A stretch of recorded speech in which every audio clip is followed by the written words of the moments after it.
Telugu times 22వ వార్షికోత్సవం 2003 నుంచి నేటి వరకు అమెరికా ఎన్ఆర్ఐల సేవలు.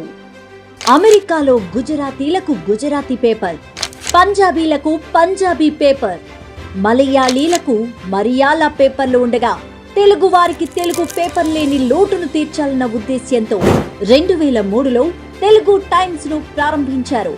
హైదరాబాద్ లో తయారై అమెరికాలోని శాన్ ఫ్రాన్సిస్కో నగరంలో ప్రచురితమయ్యే ఈ పత్రిక అమెరికాలో ప్రింట్ అవుతోందా, ఇక్కడ తెలుగు ఫాంట్స్ ఉన్నాయా అని ఆశ్చర్యపోయే ఎన్ఆర్ఐలకు వారి వార్తలు విశేషాలతో పాటు వారికి ఇష్టమైన తెలుగు రాష్ట్రాల పాలిటిక్స్, సినిమాల వార్తలతో కనిపించే పత్రికగా పేరు తెచ్చుకుంది తెలుగు టైమ్స్. 2003లో తెలుగు టైమ్స్ 10,000 కాపీలతో ప్రింట్ ఎడిషన్ రూపంలో వచ్చి ఎన్ఆర్ఐలను అలరించింది.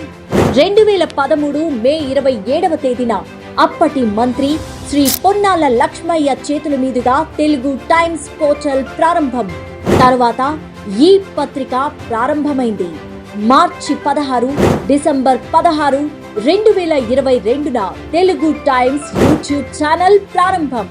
నేడు తెలుగు టైమ్స్ ఈ పేపర్ను 30,000 మంది చూస్తున్నారు. నెలకు 1,00,000 మంది చూసే ఒక పోర్టల్ గా గుర్తింపు.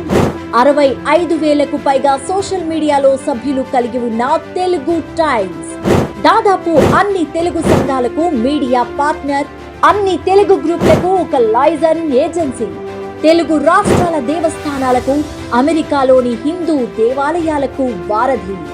టీటీడీ కళ్యాణ మహోత్సవాన్ని, అన్నవరం సత్యనారాయణ వ్రతాలను, విజయవాడ కనకదుర్గ కుంకుమార్చన పూజలను అమెరికాలో తొలిసారిగా నిర్వహించిన ఘనత తెలుగు టైమ్స్ సొంతం. అనేక బిజినెస్, కార్పొరేట్ సంస్థల అమెరికా కోఆర్డినేటర్ గా కూడా తెలుగు టైమ్స్ వ్యవహరిస్తోంది.